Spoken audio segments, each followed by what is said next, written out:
In this section, I want to talk more about interfaces.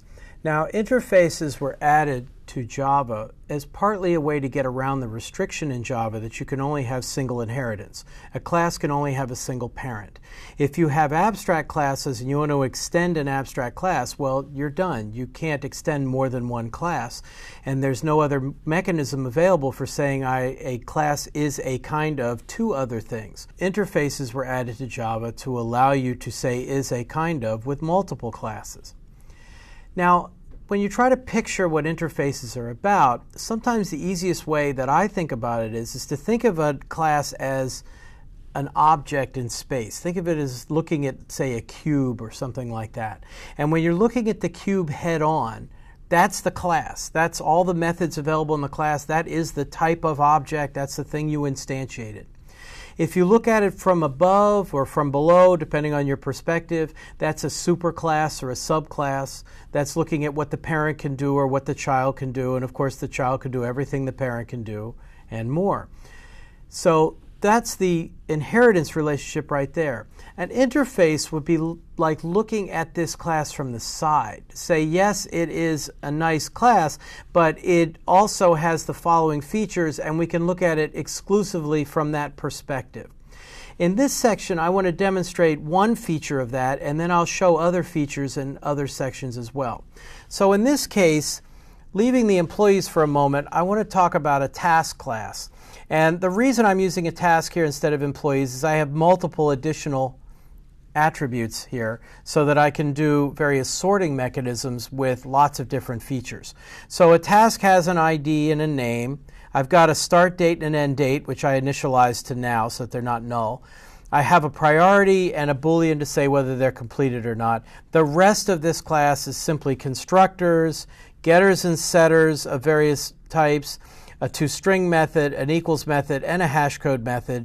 We'll look at in a later section at how you generate equals and hashcode methods and what they mean. But in this case, just think of a task as a collection of these following properties that we just saw. And I want to do some various sorting algorithms based on this, or sorting. I want to sort these tasks based on some of these properties. So I made a class called task sorter, and I put some tasks in an array list, and all I varied were the IDs and the names and the priorities. That's the other thing I'm setting here. I'm not going to worry about the dates for the moment or whether they're completed or not. I will come back to that a little bit later.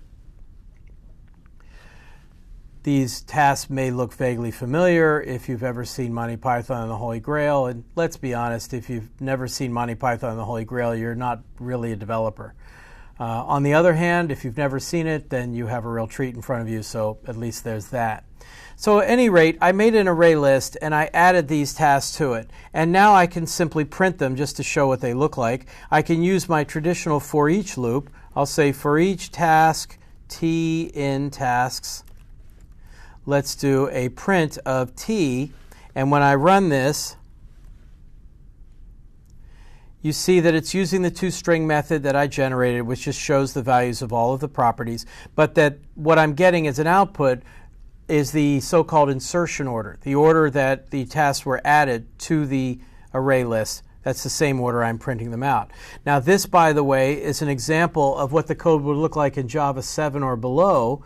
My IDE is saying, by the way, you know you can replace this with the new for each method using the method reference on print line. We're going to talk about this in a moment. This is, again, the new method that has been added to iterable as a default method, but at least I'm able to print them this way. But none of that has anything to do with interfaces. Where do the interfaces come in? I want to sort these tasks by various properties. In order to sort tasks, you have to use, in Java 7 or below, a class called collections with an S. Collections has a sort method that takes a list. And I can put my tasks into that list. And what I'll see here is I'm already in trouble. And the reason I'm in trouble is that the task must implement the comparable interface. And they're not implementing the comparable interface at the moment. Now, what's that all about?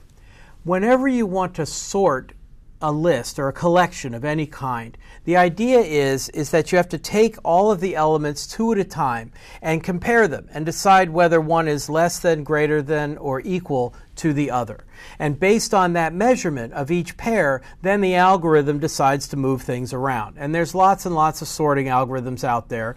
Right now I'm just trying to use the default sorting algorithm built into Java in the sort method, which is basically a modified merge sort. Again, the details of the algorithm aren't that important. What's important is that I have to do this comparison mechanism. Now this is where the interface comes in. Because when you're writing the algorithm for sorting, you don't want to say, well, I'm going to write a sorting algorithm for strings, and then I'll write a separate sorting algorithm for employees, and yet another sorting algorithm for tasks. I want to be able to sort anything. And how am I going to do that? Now, I could say, well, what if I did a sort for some parent class that had my method in there that I needed? In this case, it's called compare to. But the problem is, remember, we only get one parent class. And if you've already extended one class, then you can't extend another. So that it's not practical to introduce a superclass just for sorting, because then I would restrict my inheritance tree to the point of unusability.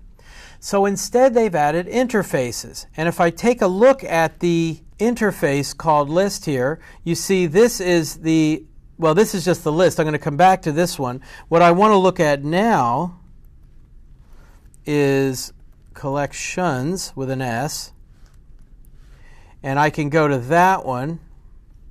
And collections has the sort method. If I scroll down to the sort method here, and you see the sort method sorts the specified list in ascending order according to the natural ordering of its elements. What does that mean? That means that my elements must all implement the comparable interface. Now, if I look at the interface called comparable, it says I have one method called compare to.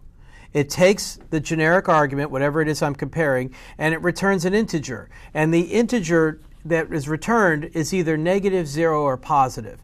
And if it's negative, then the object I'm comparing to is, well, I'm less than the object I'm comparing to. If we return 0, then they're equal. And if I'm greater than the object I'm comparing to, then the integer is positive.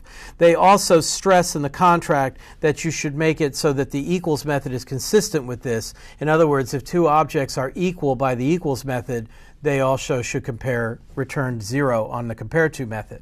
So right now, of course, I don't have comparable here, and this is actually not a compilation error at the moment, it's an IDE error. If I try to run this, it's going to give me errors saying, wait a minute, there's no suitable method sort for task, because they actually want something that implements comparable.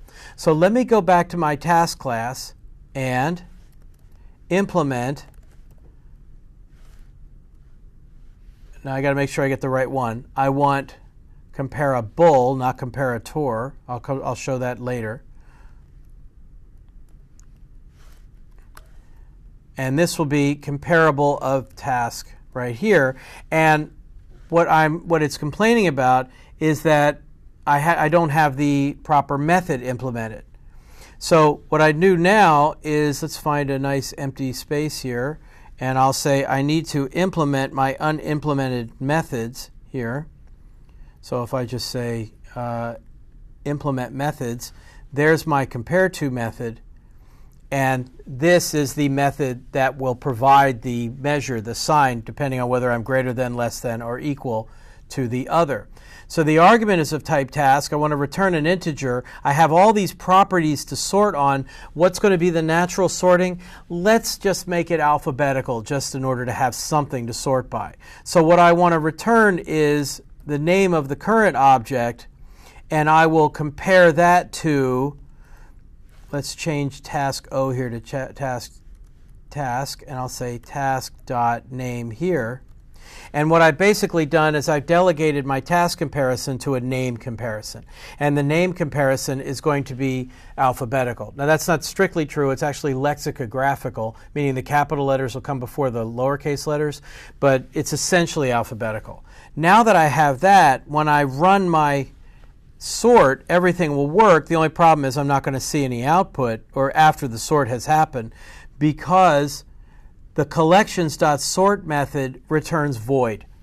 Now later, when we return to this, we'll talk about how when we use Java 8 streams, there's a sorted method on stream that will produce a new sorted stream. But right now, I'm just trying to emphasize the interface part of this.